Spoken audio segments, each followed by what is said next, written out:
Bueno, se celebra en el mundo cada año el Día de la Madre y precisamente nosotros como creyentes recordamos a nuestras madres.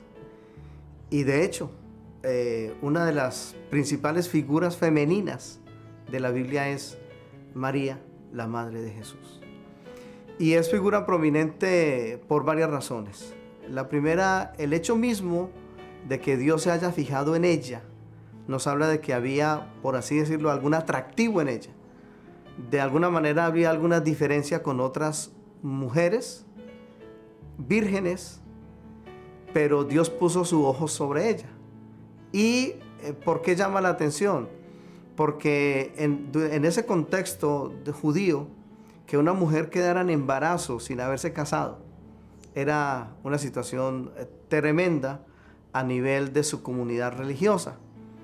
Pero con todo y eso, cuando ella estuvo encinta, lo que dijo es: mi alma se goza en Dios, mi Salvador.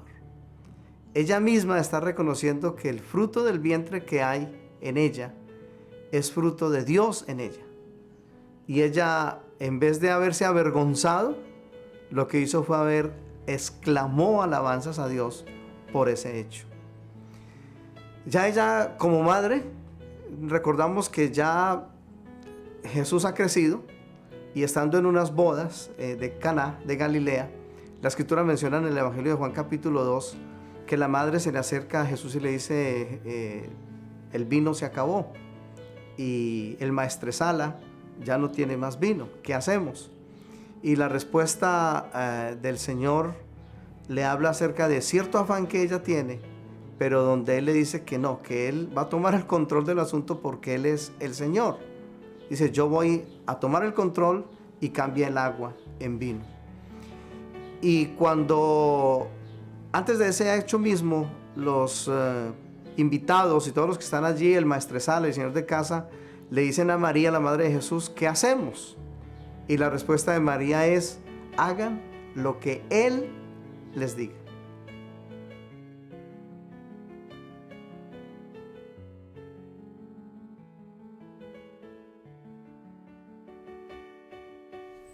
El perdón es tan difícil porque son recuerdos que traen a la memoria por actos que personas han hecho para que dañan a una persona.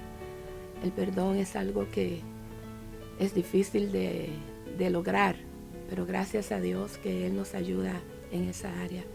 Es difícil perdonar, pero no es imposible.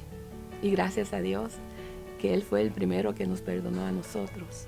Gracias a Dios por la cruz, que ahí llevó todas nuestras dolencias, incluso el dolor a causa de la falta de perdón. Cuando nos perdonamos nosotros, lo que hacemos es dañarnos a nosotros, dañarnos al prójimo, pero más a nosotros. Nos dañamos ¿en qué forma? En que el perdón se agarra en el corazón. Y cuando el corazón está abatido, causa amargura, causa tristeza. Se refleja en su modo de vivir, en su modo de andar, en su modo de tratar al prójimo. Al fin y al cabo, la falta de perdón el que daña es a uno mismo. Entonces, aunque es difícil, es algo que tenemos que hacer, buscar una forma de ver la posición de la otra persona. Yo siempre aconsejo a la persona: ¿qué motivó a esa persona que te dañó? ¿Cuál fue su background? ¿Cuál fue su vida anterior? ¿Cómo lo criaron a él? Tal vez una persona violó a otra y dice: yo no voy a perdonar eso jamás. Pero tal vez ese violador también como niño fue violado. O sea, algunas veces uno se tiene que poner en el zapato de la otra persona para ver qué fue lo que le influyó, no para excusarlo, sino para entender, para que el dolor no sea tan fuerte como que algo tan personal. El perdón viene en todo instante, a cada instante uno puede perdonar. Dios nos da la oportunidad de perdonar a todos en cualquier momento. Lo más lindo del perdón es que cuando uno perdona se siente libre, se siente como que todo, un alivio al alma, como que ya entró en razón. Y cuando uno perdona, pues claro que Dios se agrada, porque si nosotros no perdonamos, Él tampoco nos puede perdonar a nosotros.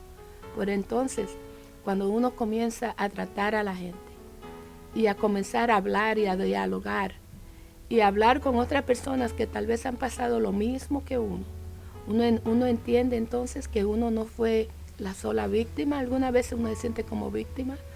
Entonces es bueno compartirlo para que así nosotros podamos entender que no solamente yo soy una de las que pasó por ahí, sino que hay otros y que ellos lo lograron y uno también lo puede hacer. La fe ayuda mucho en perdonar, porque si Dios nos perdona a nosotros, que le pasaron tantas latigazos por su cuerpo, cuántas cosas le hicieron a nuestro Señor.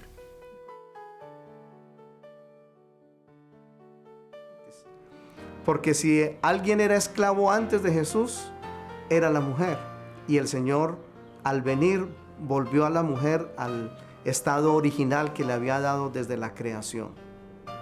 De tal manera de que a nosotros honrar al Hijo, que es la misma orden de María, de esa manera estamos reconociendo la madre que Él tuvo.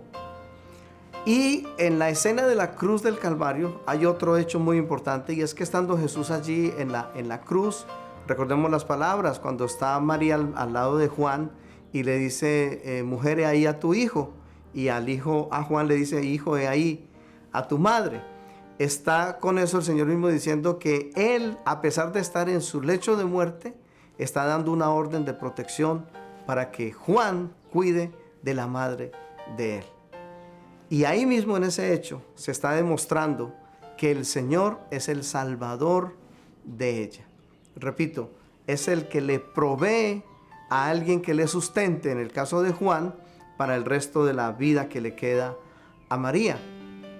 El otro hecho mismo que es una gran honra y es una gran bendición es quedar en embarazo. Y no solamente María quedó en embarazo una vez, fueron varias veces. La Escritura registra que hubo varios hermanos y hermanas. Y para una mujer judía, primero ser estéril, eso era una maldición. Pero vemos que ella no lo era al tener a Jesús. Pero luego la vemos teniendo más hijos. Y esto para el contexto judío era demostración de que ahí estaba la bendición de Dios.